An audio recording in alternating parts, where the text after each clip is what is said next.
Flamengo! Mais a Simplício aqui da O Brasil e da revista Placar. Parabéns pela vitória. Mas, antes de falar do jogo, eu queria tocar no ponto do Bruno Henrique, que foi uma notícia que a gente teve ontem, né, várias situações, enfim, envolvendo uma denúncia em relação ao Bruno Henrique. Ele veio para o jogo hoje, você colocou ele em campo. Eu queria saber se vocês conversaram, como é que está a cabeça dele diante de tudo isso que está acontecendo, Felipe. E queria saber de você, né, que sempre é um cara que se posiciona muito bem sobre diversos assuntos envolvendo futebol.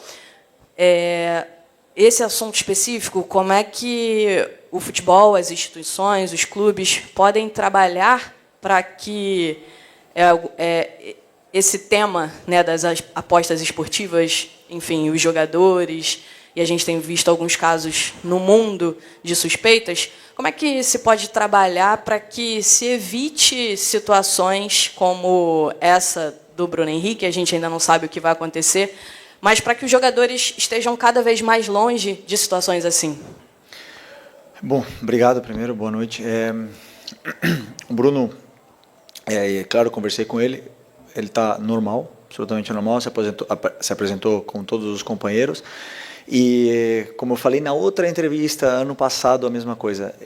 A única coisa que pedimos, que ele deve pedir, mas eu peço por ele, é a presunção de inocência, né? Uma pessoa que tem o direito de se defender das acusações e ele tem a presunção de inocência. Então, como eu falei, uma postura de uma pessoa que está totalmente tranquila, hoje entrou em campo, foi companheiro dos companheiros, foi amigo dos amigos e absolutamente normal. Enquanto, claro, ele tiver disponível, um jogador muito, muito, muito importante e está disponível para mim. Sobre as casas de apostas, hoje o Diego Ribas colocou um vídeo, para mim foi assim, o que eu quero falar, o Diego falou. Se alguém quer saber o que eu penso, tá, o Diego falou por mim ali. Quando eu era novo, assistia a Fórmula 1 com meu pai e todos os carros tinham uma propaganda de cigarro, né? Hoje já não pode mais. Eu recebi várias ofertas para fazer propagandas de casa de apostas, não faço, porque eu sei o danino que é para as pessoas que apostam, né? O vício que é uma droga, infelizmente. E daqui uns anos, daqui a 20 anos, a gente vai estar olhando e falar assim, caramba, todos os times, todos os lugares tinham anunciado casas de apostas, né? Mas o dano que está machucando, está fazendo em tantas pessoas, a gente não tem a real noção ainda, né, do que está acontecendo. E os jogadores eles estão cada vez mais instruídos por o próprio clube. O Flamengo deu uma palestra sobre esse assunto, sobre o que os jogadores podem e não podem. Os próprios, na Espanha, por exemplo, desde que eu estava lá em 2015, 2016, falavam todos os anos, né, sobre o que a gente tinha, nossa conduta, e o Flamengo fez isso esse ano. Então os jogadores estão cada vez mais instruídos para não serem nunca abordados. Okay. E boa noite, Felipe. Léo José do Coluna do Fla. Ainda também no extracampo. Hoje a gente viu o Flamengo jogar jogo em casa, no Maracanã, só que para 30 mil, 32 mil torcedores no Maracanã. E você, como torcedor histórico, já sabe, torcedor e também jogador multicampeão, sabe a diferença de que é jogar no Maracanã lotado, 55, 60 mil torcedores, e um Maracanã com público reduzido. Como que é para você, agora como técnico, encarar um Maracanã com esse público, sendo que a gente sabe que o potencial da nação rubro-negra é botar 60, 65 mil torcedores? O que eu mais quero é que o nosso torcedor nos leve e nos empurre e lote o Maracanã. É um assunto que não é meu, é da diretoria, claro, né? Não tenho nada a ver com isso. Claro que eu e todos os jogadores trabalhamos sempre pelo torcedor, é o que nos move, né? E por jogar futebol, primeiro, que é o nosso amor, mas o que mais nos motiva é fazer um gol e o estádio todo vibrar e cantar teu nome. Claro que é isso que mais queremos, mas a única coisa que eu peço é que a torcida nos apoie, que eles sabem bem como o Maraca sabe fazer festa. Você fala que sou um eterno um torcedor, né, de toda a vida, mas eu nunca pude participar no Maracanã antigo, né? Nunca pisei nesse Maracanã antigo. Queria muito ter vivido isso como torcedor do Flamengo e que o torcedor ele nos acompanhe. Precisamos muito do nosso torcedor aqui no estádio para poder performar, porque os jogadores se motivam muito mais quando a festa é linda da torcida. Felipe, boa noite. Laje Dalfovo, da Flamengo TV. Só um segundo. A partir de agora, a gente vai começar a entrevista coletiva do jogo que acabou de encerrar, que, aliás, é a proposta aqui. Sobre questões institucionais, vocês procurem a Mariúcha, ela marca com a direção jurídica e ele vai atender vocês, esclarecer as questões. A partir de agora, a gente fala aqui sobre jogo, tá bom? Vamos lá. E Felipe, Laje Dalfovo aqui da Flamengo TV, sobre aspectos positivos, né? Hoje foram tantos, seu plano inicial de jogo, gols de bola parada, o Danilo fazendo gol, indo muito bem, cruzamento certeiro do Wesley, você até deu um abraço nele ali, bem legal, o Pedro, mais um golaço do Arrascaeta. Queria que você comentasse como técnico, quão orgulhoso você sai dessa partida, uma goleada histórica, e o quanto isso vai impactar na confiança dos jogadores para esses próximos jogos. Bom, eu estou muito feliz pela vitória, pelo resultado, pela eficácia, né, que fala, né? Que vocês cobram tanto aqui em todas as coletivas. Eu sempre digo que tem vezes que a bola vai entrar de um jeito que ninguém espera e tem dias que a bola não vai entrar. Isso é futebol, mas os jogadores têm esse poder ofensivo. Mas eu não me iludo com o resultado, eu não me iludo com nada disso. Eu sempre, quando eu analiso, eu tento colocar o resultado de lado, né, independente da vitória ou da derrota. E hoje, os gols que a gente fez cedo nos deram esse poder, essa confiança e tudo mais, mas são muitas coisas que eu sei que fizemos bem, mas também tem muitas que não fizemos bem. Portanto, o resultado elástico ele é maravilhoso para o torcedor, para os jogadores ganhar confiança, mas o treinador tem muitas coisas que corrigir desse jogo aqui, principalmente no primeiro tempo. Fizemos coisas que temos que melhorar. Felipe, aqui Isaac Andrade, do Flavoz. Nessa vibe de jogo boa que aconteceu hoje, mas recapitulando que nos resultados ruins do Flamengo, principalmente na última derrota, você disse, a culpa é minha. Então eu vou fazer agora o contrário. Hoje, o mérito é teu.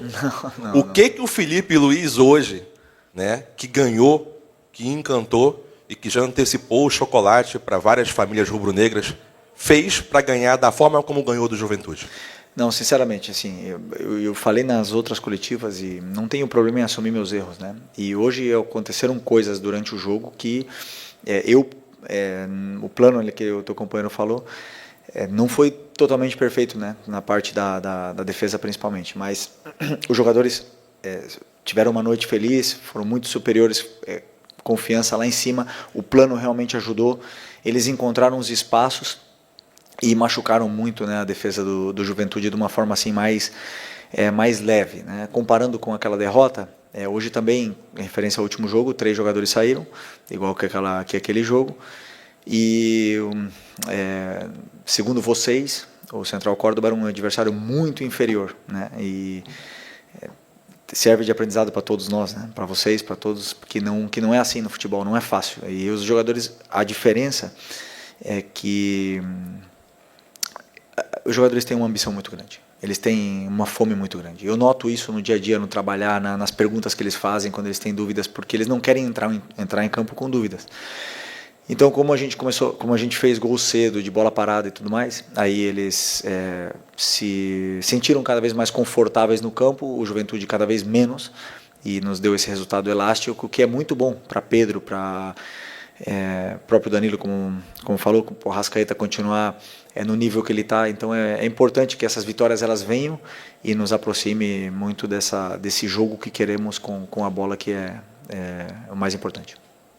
Felipe, boa noite. Parabéns pela vitória. Os torcedores também destacaram nas redes sociais. Cadê? Eu não estou vendo. Aqui. Ah, tá, desculpa. No contraponto com a derrota para o Central Córdoba, também uma mudança de atitude da equipe dentro de campo.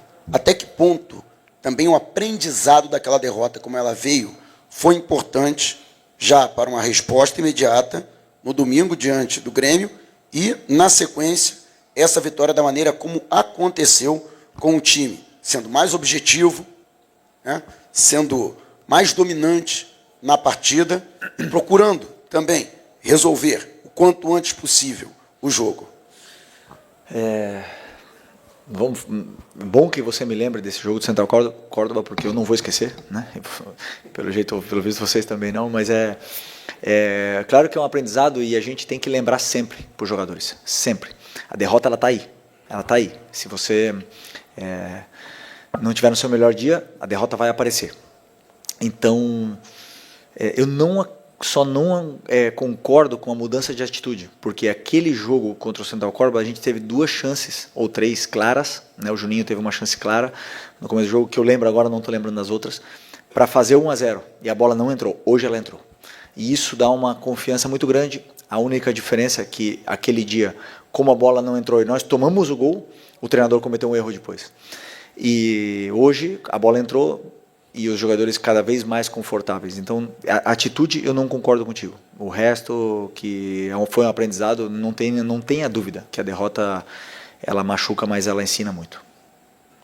Boa noite, Felipe Luiz, Pedro Ramos, da Sintonia Esportiva. Eu queria perguntar sobre o Pedro, meu xará, porque hoje ele voltou fazendo 2 gols, já tinha voltado contra o Central Córdoba. Eu queria saber os dados que vocês têm sobre a chance de relesão desse jogador, porque há 5 anos ele teve a mesma lesão em outra perna e voltou em 9 meses. O que vocês fizeram de diferente para 5 anos mais velho, em outra perna, ele voltar 2 meses antes, e se você também já planeja, talvez, ele ser titular contra o Vasco no sábado? Obrigado.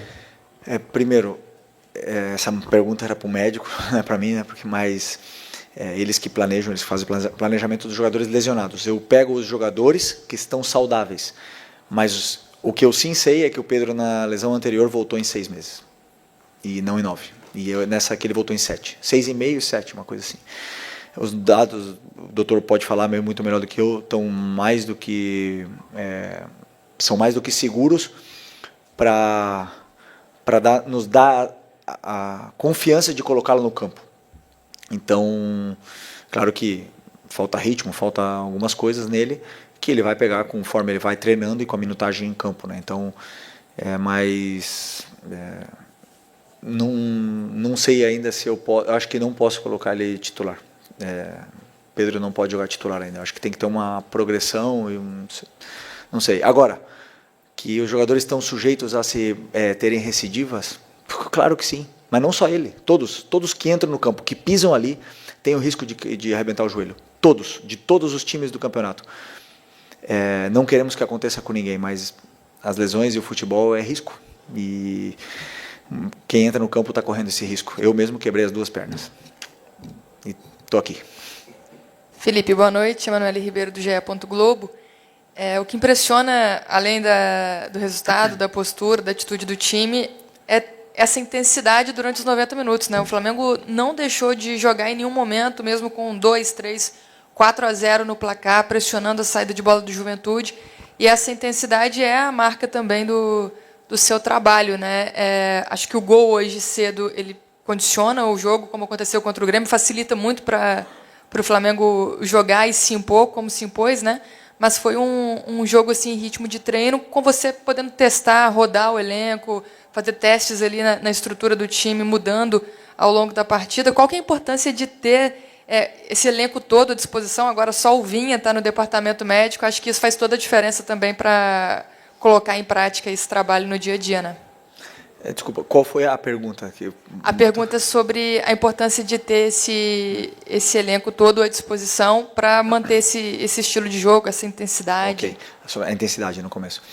Verdade, uma das coisas que eu bato muito na tecla e que eu luto muito é que o time não baixe o ritmo, que continue com o ritmo alto, a intensidade alta, pressionando o tempo todo. Existem alguns jogadores que...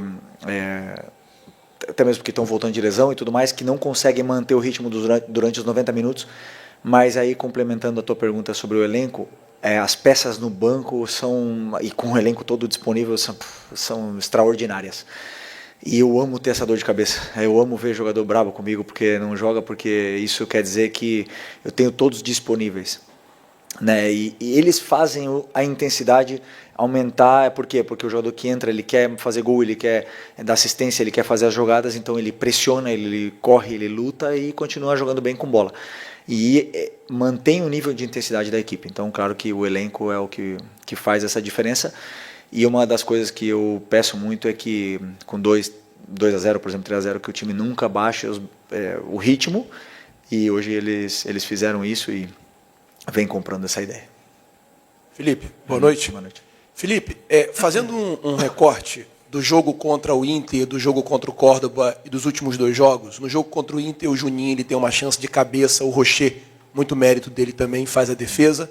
No jogo contra o Córdoba também acaba que perde um gol ali antes dos 4 minutos. No jogo contra o Grêmio, o Arrasca aproveita essa oportunidade, ele faz esse gol no começo. E hoje, o gol saiu ali com 11 minutos mais ou menos, mas antes do gol a gente já via o time chutando de fora da área. Foi uma orientação sua para que, quando o adversário ele jogar com... A gente via ali claramente 2 linhas de 4, né, defendendo no Juventude. Foi uma orientação sua que os jogadores arriscassem mais de fora da área quando tivesse essa chance, assim, quando tivesse muito embolado a defesa do time adversário. Eu queria que você falasse sobre isso e dessa importância desses gols logo no começo, até para o Flamengo conseguir impor o seu jogo sobre o adversário. Eu falei em outra entrevista que, por exemplo, o jogo é um guia para a gente, para poder corrigir e melhorar a nossa equipe. Uma das coisas que falta realmente é a zona de finalização. O time chega, mas claro, as chances quando os adversários se fecham nunca são claras, né? E aí você tem que buscar recursos como cruzamento, chute e tudo mais. E claro que uma das coisas que tínhamos e temos que continuar melhorando é esse terço final. Acho que eu vi uma entrevista do Seabra essa semana que ele fala sobre criar mecanismos, e aí a gente faz isso, a gente leva o time até ali, depois dá mecanismos para que eles ocupem bem a área, para que eles entrem nos intervalos, para que eles ataquem o espaço e encontrem soluções por si só para poder resolver. Depois a qualidade do jogador é que faz a diferença, porque eu não posso nunca fazer um treino e ensinar o jogador a chutar a bola do jeito que o Arrasca chutou hoje, é impossível. Então eu levo ele até ali, eu crio a estrutura, dou mecanismos, depois a qualidade dele aparece e sobressai. E como eu disse também, tem dias que a gente vai ser mais feliz e outro dia vamos estar mais espessos na frente do gol, mas o importante é que o time mantenha a estrutura e a solidez, porque para mim é muito, muito importante que o time seja sólido na parte defensiva,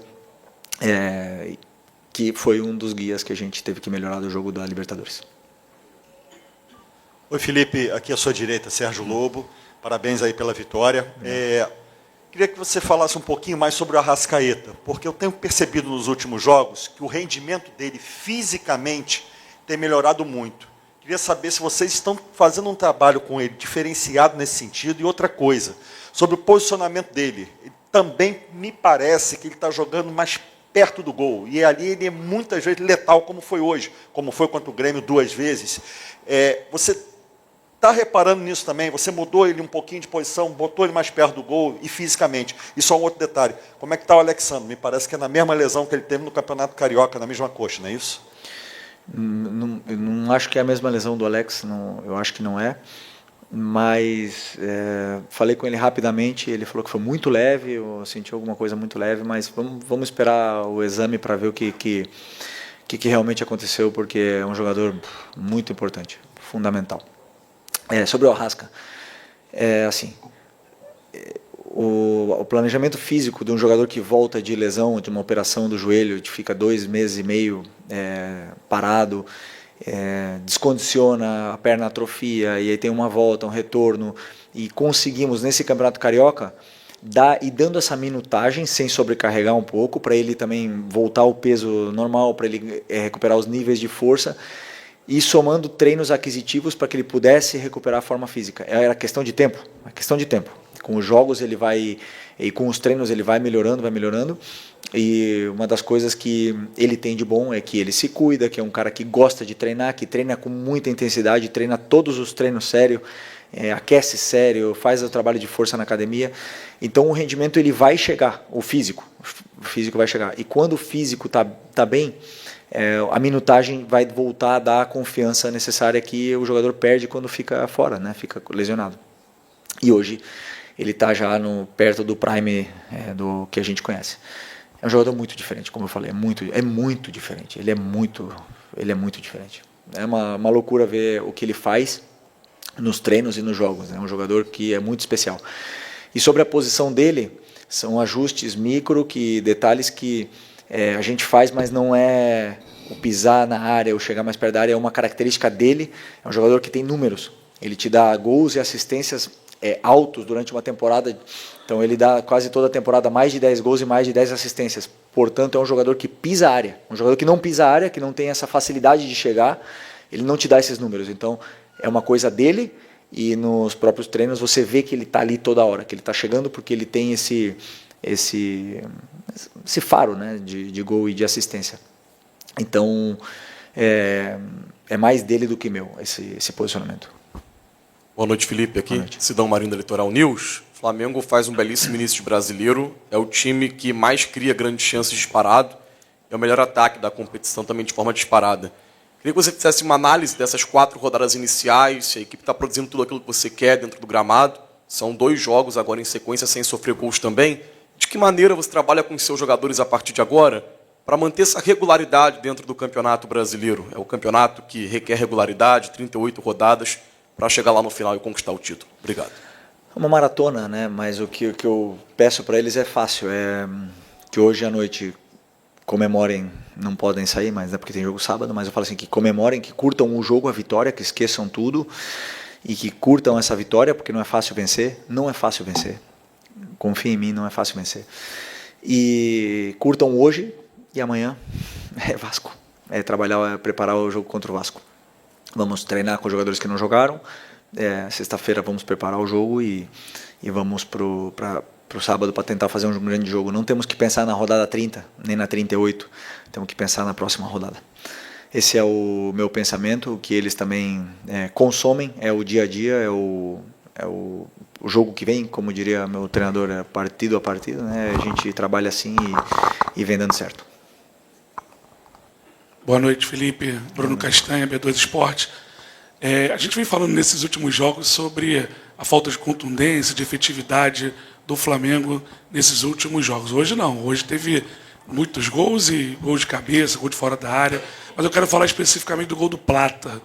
Você, ano passado, eu te perguntei sobre a posição que você pensava em escalar o Plata e você me falou que ele poderia ser esse falso 9. Hoje você escalou nessa posição, ele faz um gol no ataque-espaço, que você fala que é fundamental para o jogo, mas também o que ele gera de jogo jogando por ali. Eu queria que você comentasse especificamente sobre isso. Obrigado. O Plata é um jogador muito completo. É um tipo de jogador que apaixona o torcedor, porque ele corre o jogo todo, ele luta, ele tem muita qualidade, ele joga muito bem pressionado. Ele não foi falso 9, ele foi 9, verdadeiro 9. É um 9 que tem que apoiar quando tem que apoiar e tem que atacar espaço quando tem que atacar, e fez um excelente jogo. O difícil é deixar o Plata fora. Isso é difícil para o treinador. Então, às vezes, quando um cara é tão bom, o treinador ele tem que dar um jeito de colocar esse jogador.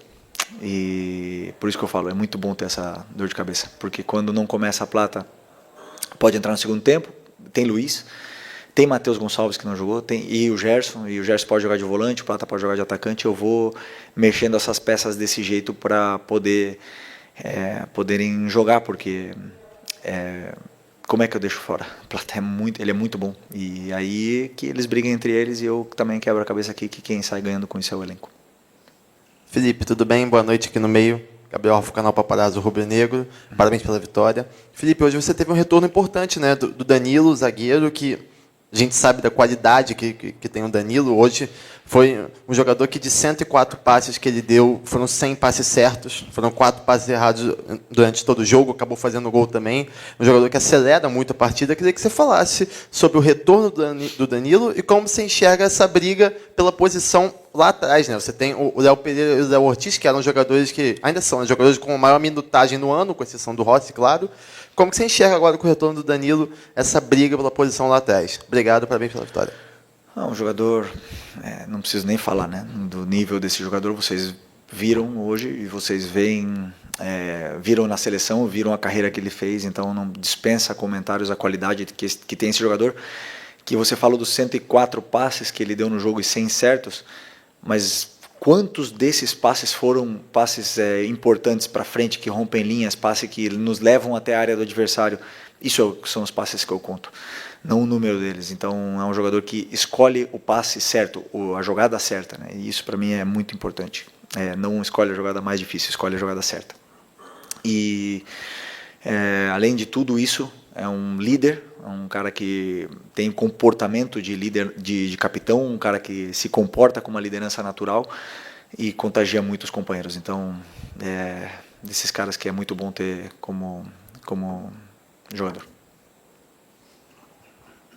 Oi, Felipe aqui, tudo bem? Parabéns pela grande vitória, David Sharp, do Antenados na jogada. Aqui uma coincidência ou não, é que nessas partidas que o Flamengo ganhou, hoje, contra o Grêmio, contra o Vitória, o Flamengo jogou com 2 meias, né, com o Gerson e com a Arrascaeta. Contra o Inter não jogou com nenhum dos dois, desde o começo, jogou com 4 atacantes, e contra o Córdoba jogou só com a Arrascaeta, se não me engano, de início. Só com a Arrascaeta. Plata jogou.